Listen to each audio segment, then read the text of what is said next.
آسمانوں میں الہ ہے، بااختیار کنٹرولر، وفی الارض الہ، اور زمین پر بھی کنٹرول اسی کا ہے. یہ کیوں کہا گیا؟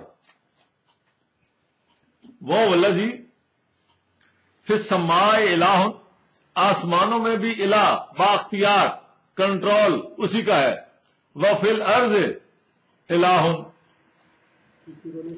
سارا سسٹم دنیا کا آپ کہیں بھی چلے جائیں. یہ اللہ پاک کو یہ کہنے کی ضرورت کیوں پیش آئی؟ کبھی غور کیا آپ نے؟ دنیا کے ہر معاشرے میں یہ ایک بیماری ہے، شیطان یہ اس طرف لاتا ہے لوگوں کو کہ ایک اکیلا یہ سارا کیسے کنٹرول کر سکتا ہے. ضرور اس نے اپنے نائب بنائے ہوئے ہیں اور ان کو اپنے اختیارات دیے ہوئے ہیں، جس کی بنیاد پہ شرک کی بنیاد رکھی جاتی ہے، ان عقیدوں کی بنیاد کہ یہ بھی اللہ کی طرف سے ڈپیوٹڈ ہے. اللہ نے ان کے ذمہ اختیار دے دیا، ان کو اختیار دے دیا کہ تم، یہ ان کا نام نے رکھا ہے دیوتا. یونان سے لے کے حضرت نوح سے لے کے یونان تک، یونان سے لے کے انڈیا تک، اور اب مسلمانوں میں بھی کچھ ایک طبقہ ہے جن میں یہ فکر موجود ہے. میں آپ کو مثال دیتا ہوں. حضرت نوح کے وقت وہ جو تھا یعوق، نصر، ود یہ سارے کہ جی یہ ہیں جن کو اللہ نے، اللہ کو تو وہ مانتے تھے.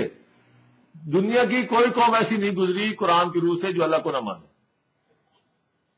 حتیٰ کہ رسول اکرم کے زمانے میں جن کے ساتھ رسول اکرم کا واسطہ پڑا، مشرکین مکہ، اللہ کو وہ بھی مانتے تھے، بیت اللہ کو بیت اللہ ہی سمجھتے تھے، اس کا حج بھی کرتے تھے، کوئی مسئلہ نہیں تھا. مسئلہ کیا تھا؟ وہ یہ کہتے تھے کہ یہ جو ہمارے لات، منات، عزا، حبل، یہ سارے کیا ہیں؟ یہ ڈپیوٹڈ ہے رب کی طرف سے. اب یہ کام ہے کہ ہم نے کاروبار کے لیے اس کے پاس جانا ہے، شادی کے لیے اس کے پاس جانا ہے، جنگ ہو تو اس دیوتا کو آگے کرنا ہے، فلاں کام ہو، تجارت ہو تو اس دیوتا کو آگے کرنا ہے، سفر کریں یا نہ کریں تو اس دیوتا سے پوچھیں گے. یہ ڈپیوٹڈ ہے. یہی تصور یونان میں تھا. یہ جو سوراب اور رستم اور یہ جوپیٹر اور یہ سارے جو بنے ہوئے ہیں، یہی تھے، ہرکلیس، یہ سارے وہی تھے. اور آج ہمارے پڑوس میں ہندو مذہب میں یہی چیزیں ہیں.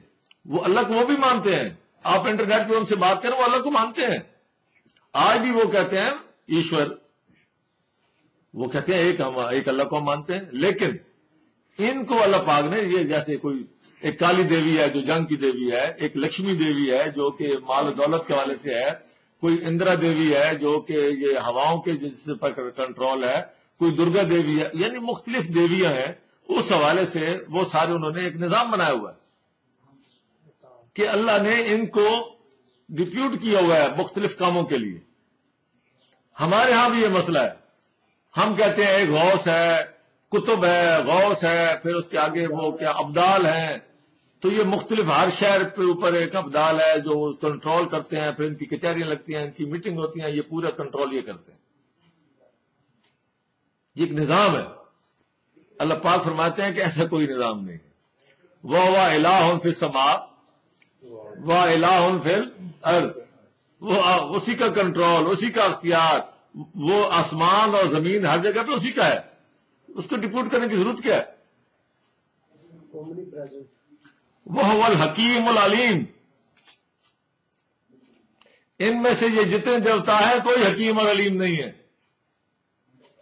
حکمت کہ کیا کام کب کرنا ہے اس کی حکمت، کوئی کام کیوں کیا ہے اس کی حکمت، یہ اس کا مسئلہ ہے. اور علیم ہر معاملے کو، اس کی جمع تفریق، بیک گراؤنڈ، اور جو کچھ ہم کر رہے ہیں، جو کچھ کائنات کر رہی ہے، جو کچھ بھی ہے، سارا علم اس کے پاس ہے. بااختیار وہی ہوتا ہے جس کے پاس عمل بھی ہو اور علم بھی ہو.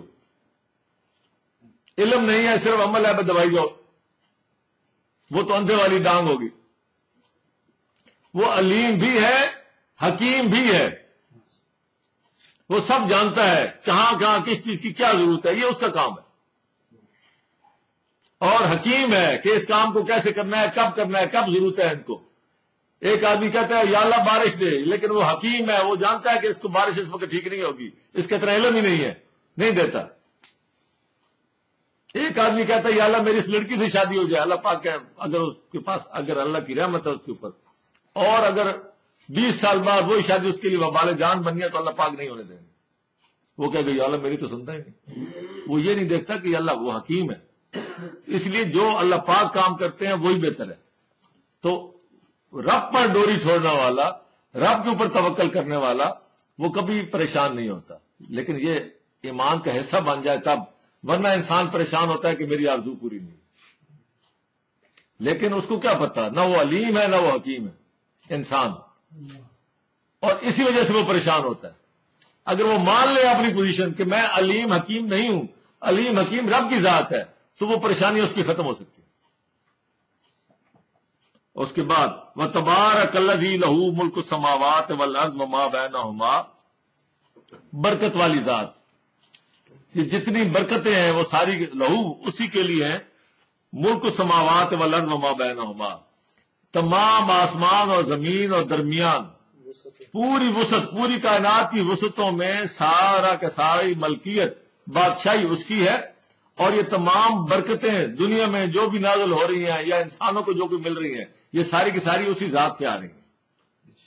جب سب کچھ منبع وہ ہے تو پھر اسی کے ساتھ کیوں نہ آدمی وابستہ ہو؟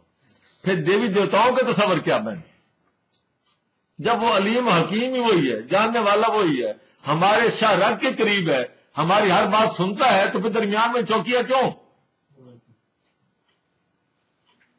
کیوں خالق و مخلوق میں حائل رہیں پردے، پیران کلیسا کو کلیسا سے اٹھا دو. یہ دین اسلام. اللہ سے براہ راست کر دو. اب یہ کون، میں کہتا ہوں یہ دعوت اگر پھیلائی جائے، اس دعوت کی بنیاد پہ لوگوں کو اویئرنیس دی جائے، کون آدمی ہے دنیا کا جو اللہ کے ساتھ براہ راست نہ ہونا چاہے؟ کون ہے؟ لیکن جب آپ خود حد بندیاں بنائے بیٹھے ہیں، اپنے فرقوں میں بٹے ہوئے ہیں، آپ لوگوں کو کیا دعوت دے سکتے ہیں؟ میں نے پچھلے بھی بتایا تھا، ایک آدمی نے ایک عیسائی پادری سے کہا جا کے چرچ میں کہ تم مسلمان ہو جاؤ. انہوں نے کہا جی کون سے مسلمان؟ پہلے تم تو مسلمان ہو جاؤ، ابھی تو تمہارا ہمیں پتہ نہیں ہے کہ تم کون سے مسلمان ہو. انہوں نے کہا جی کیا مطلب؟ انہوں نے پوچھا بھائی تم شیعہ ہو کہ سنی ہو؟ انہوں نے کہا جی میں سنی ہوں. تو ان کا پھر مجھے کیا کون سا بنانا چاہتے ہو؟ کہتے جی سنی مسلمان. کہا جی پھر مسلمان تو نہیں ہو نا کہ سنی بھی بنانا چاہتے ہو نا. تو پہلے اپنا تو فیصلہ کر لو کہ آگے کیا ہو. اب اس کے بعد اگلی بات آئے گی کہ جو بندی کے بریلوی، پہلے خود تو کہیں ٹھہرو، تمہارے تو پاؤں ہی نہیں جم رہے، کہیں کیا دعوت دو گے کسی کو دنیا میں؟ وَعِندَهُ عِلْمُ السَّاعَةِ، قیامت کا علم کس کے پاس ہے؟ ہماری روایتیں بھری پڑی ہیں. ہر مولوی صاحب جانتے ہیں کہ قیامت کا علم اسے ہے. مولوی صاحب کو بھی پتا ہے. پیچھے ہم آیت پڑھ کے آئے ہیں، حل ينظرون عند الساعة ان تأتيهم بغتة وهم لا يشعرون. جہاں سے یہ رکوع ہم نے شروع کیا اس سے پہلی آیت نمبر 66، کہ یہ اس بات کے منتظر ہیں کہ وہ قیامت آئے جو ان پر اچانک آئے گی. رسول کے دور سے لے کے آج تک قیامت کا اچانک آنا حقیقت ہے. ابھی بھی آ سکتی ہے،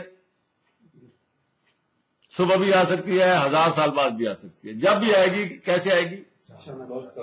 اچانک آئے گی. ہمیں کہا جاتا ہے کہ حضرت مہدی آئیں گے. اب میں کہتا ہوں اچانک نہیں آئے گی، ابھی تو امام مہدی آئیں گے. اب اس وقت تو اچانک نہیں آ سکتی. اگر رات کو آنا چاہے نہیں آ سکتی، کل قیامت آنا چاہے نہیں آ سکتی، جب تک امام مہدی نہیں آئیں گے. یہ اس کو کہاں فٹ کریں گے ہم؟ میرے پاس ایک عالم دین صاحب آئے، یہاں باقاعدہ ریکارڈنگ ہوئی، بحث ویسا ہوا، وہ ساری دلیلیں اور روایات اور ساری بتاتے رہے، لگے رہے. میں نے کہا جی بات یہ ہے کہ مجھے یہ بتاؤ قیامت اچانک آئے گی کہ نہ؟ ہاں جی. میں کہا جی کل آ سکتی ہے؟ کہتا آ سکتی ہے. میں کہا آج شام کو بھی آ سکتی ہے؟ کہتا آ سکتی ہے. تو میں کہتی عیسیٰ کیسے آئیں گے، مہدی کیسے آئیں گے؟ تو چپ ہو گئے. فوراً اپنے ساتھی سے کہا یہ ریکارڈنگ میں صاف کر دو، یہ صاف کر دو، یہ صاف کر دو. میں نے کہا اسے، میں کہا یہاں تو صاف ہو جائے گا، وہاں کون صاف کرے گا؟ وہاں وہ ریکارڈ کر رہے تھے اپنے ساتھ، وہ پورا وہ آدھی ہے نا، وہ لاتے ہیں پوری ریکارڈنگ. ہمارے پاس تو ریکارڈنگ کا کوئی بندوبست ہی نہیں ہوتا.